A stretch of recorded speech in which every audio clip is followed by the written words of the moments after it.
Assalamualaikum warahmatullahi wabarakatuh. Bertemu lagi dengan aku Nisa Hoirina. Di video ketiga ini aku akan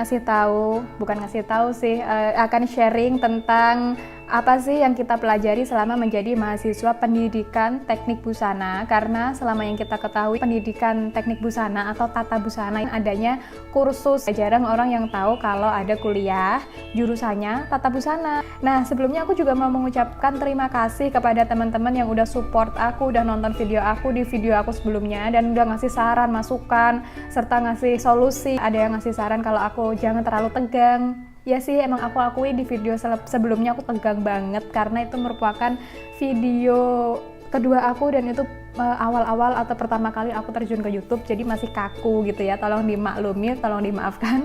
Baik, ini adalah ijazah aku. Covernya warna biru navy seperti warna alma mater Universitas Negeri Yogyakarta. Kemudian ini tulisannya adalah warna emas gitu ya, cantik banget. Dan ini ada nama aku di sini. Aku akan langsung aja nih nunjukin ke kalian apa aja yang ada di dalam ini. Yang pertama ada ijazah, jeng-jeng. Ini ijazah ya. Ini bisa dipakai untuk mendaftar kerja atau untuk mendaftar PNS karena ini adalah S1 gelarnya. Selanjutnya ada transkrip transkrip nilai. Yes, ini transkrip nilai. Ini ada nilai biasalah A, B gitu kayak gitu-gitu. Dan selanjutnya ini juga ada piagam penghargaan. Ini diberikan untuk mahasiswa yang lulus dengan predikat cum laude. Alhamdulillah ya. Ini juga piagam penghargaan ini bisa menjadi nilai plus kalau kita daftar kerja. Selanjutnya ada akta mengajar. Nah, ini kenapa kita dapat akta mengajar? Karena gelarnya adalah SPD atau Sarjana Pendidikan. Jadi seperti nama kuliahnya ya, nama jurusannya ya, yaitu Pendidikan Teknik Busana. Ada pendidikannya. Jadi di sana kita bisa kalau mau ngajar di SMK, ngajar di SMA menjadi guru keterampilan, ngajar di SMP itu bisa banget. Jadi peluang kerja menjadi lulusan tata busana itu banyak banget. Nah, aku langsung mau bahas nih, ini dari tulisan-tulisan mata kuliah yang ada di transkrip nilaiku ya. Yang pertama ini ada mata kuliah umum. Mata kuliah umumnya itu ada bahasa Inggris, ada pendidikan kewarganegaraan, kita juga belajar kewirausahaan, tentu saja ada pendidikan agama, pendidikan Pancasila, bahasa Indonesia, ilmu sosial budaya dasar, kuliah kerja nyata, dan juga tugas akhir skripsi itu masuk MKDU. Terus selanjutnya ada mata kuliah kejuruan atau MKDK, yaitu ada ilmu pendidikan, ada psikologi pendidikan, sosioantropologi pendidikan, manajemen pendidikan, pembelajaran mikro, dan praktik pengalaman lapangan atau kayak magang ngajar gitu. Di mata kuliah MKDK ini kita memang belajar ilmu-ilmu keguruan seperti membuat RPP, kita membuat media pembelajaran yang baik dan benar, kita juga praktek menjadi seorang guru yang baik itu gimana, kita juga membuat lembar penilaian siswa. Dan selanjutnya ada MKBS atau mata kuliah di bidang busana. Ini banyak banget dari sini, ini ke sini, dan baliknya.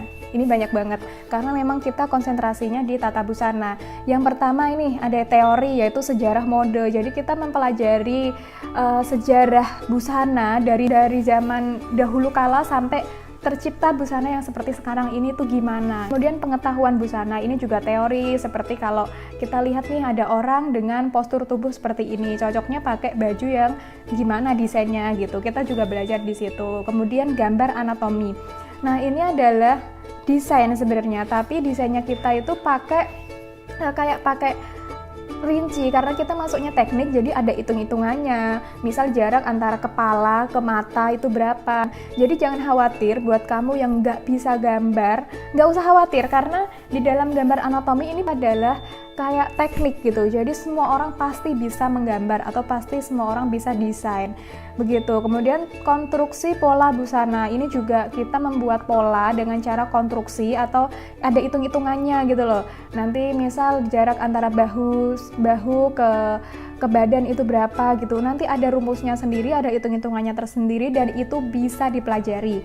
Kemudian ada teknologi busana, itu juga teknologi ya, jadi kayak teknik menjahit. Kita menggunakan penyelesaian leher ya.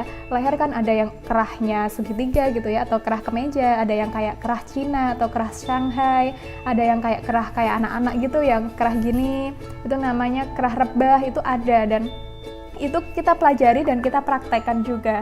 Kemudian ada nih yang seru, teknologi tekstil. Kita juga belajar membuat motif di kain seperti motif batik. Kemudian ada juga pendidikan konsumen. Nah, di sini juga seru banget, kita belajar membaca psikologi konsumen. Kita sebagai produsen itu harus menciptakan produk yang gimana biar konsumen itu tertarik sama produk kita. Kemudian ada pengendalian kualitas fashion. Di sana kita juga belajar untuk QC atau quality control dari produk fashion dari produksi sehingga siap untuk terjun di pasar. Seperti itu. Terus ada juga busana anak. Ini lucu banget. Dulu pas kuliah di sana, pas mata kuliah busana anak, kita bikin baju anak cewek sama anak cowok, dan itu bikinnya kecil gitu, jadi imut banget. Terus ada kesehatan dan keselamatan kerja, ini juga penting karena kita kan kerjanya penuh dengan resiko ya. Kalau misal kita di garment, di bagian menjahit, mungkin ada yang kena jarum atau gimana, itu juga kita perlu tahu. Kemudian ada fashion ornament, ini lebih ke seperti membuat hiasan-hiasan. Misal kita membuat sulam pita, kemudian kita membuat berbagai macam tusuk hias itu ya. Ini juga sangat berguna banget. Teknik draping. Nah, draping ini juga lagi bagus. Jadi itu draping adalah memakai busana tanpa jahitan. Jadi hanya selembar kain, kita pakai jarum pentul, pakai peniti, kita pasang ke tubuh atau ke boneka atau ke manekin, dan itu bisa menjadi busana yang indah. Dan selanjutnya ada aksesori, ini juga seru, kok seru semua ya dari tadi. Ya sih, memang kuliah tata busana itu seru banget, jadi kita nggak yang teori terus, tapi belajarnya macam-macam. Ada aksesori, kuliah aksesori itu kita membuat kalung, membuat anting, dan itu dulu ya kita memahat kuningan, kita pahat-pahat gitu, kita palu-palu sehingga menjadi sebuah aksesori. Ada juga teknologi bordir. Nah, ini juga bordir ya, karena tahun ini bordir lagi naik daun banget. Sekarang diaplikasikan di kemeja polos gitu, ada bordirannya di lengan, ada bordirannya di saku. Itu pasti kepake banget. Ada juga grading komputer. Nah, grading ini kayak bikin pola, tapi ini sistemnya kayak lo di garment gitu, jadi bikin polanya satu tapi buat banyak ukuran, tapi itu nggak ngasal bikinnya, nggak ngasal ditambah 2 tambah 2 tambah 2, enggak, jadi ada tekniknya gitu kalau grading.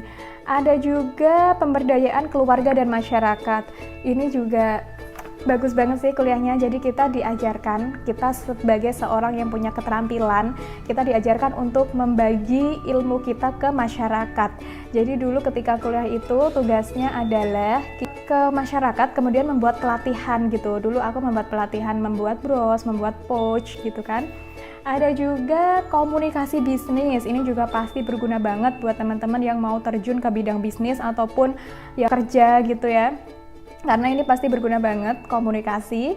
Ada juga komputer desain, jadi selain kita belajar desain menggunakan manual, kita juga diajarkan untuk menggunakan Corel Draw. Kemudian ada Adi Busana, ini Adi Busana atau kalau kata kerennya itu haute couture.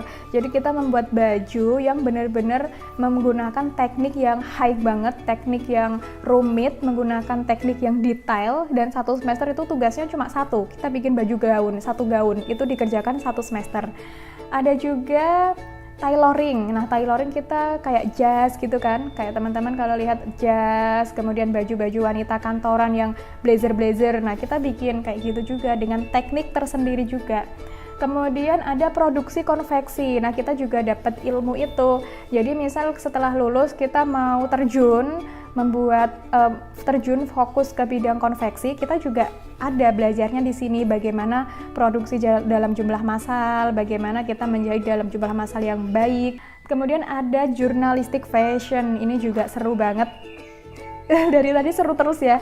Iya, jurnalistik fashion kita juga menulis tentang temanya fashion. Jadi selain kita bisa jadi guru, kita bisa jadi pengusaha, kita bisa jadi kerja di perusahaan, kita juga bisa jadi fashion jurnalis atau kita bisa jadi kerja di majalah fashion gitu.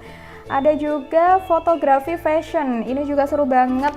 Ini sangat berguna buat kita yang mau terjun ke dunia bisnis, sangat berguna. Kita juga tahu angle mana yang baik untuk membuat suatu produk itu terlihat lebih menonjol. Dan ini juga berguna buat teman-teman yang mau jadi stylist, kemudian mau jadi kerja di studio-studio gitu.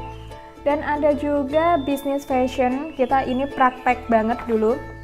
Bisnis fashion kita kelompokan, dan di satu kelompok itu kita dituntut atau diharuskan punya suatu bisnis, dan bisnis itu harus jalan, dan setiap minggu kita harus laporan penjualannya kita itu berapa. Dan masih banyak lagi, nggak bisa semuanya aku sebutkan karena banyak banget. Kalau kalian pengen tahu lebih detail, langsung aja klik di websitenya unyac.id, nanti langsung ke Fakultas Teknik, dan nanti langsung ke jurusan Pendidikan Teknik Busana, ada semua infonya, seperti itu.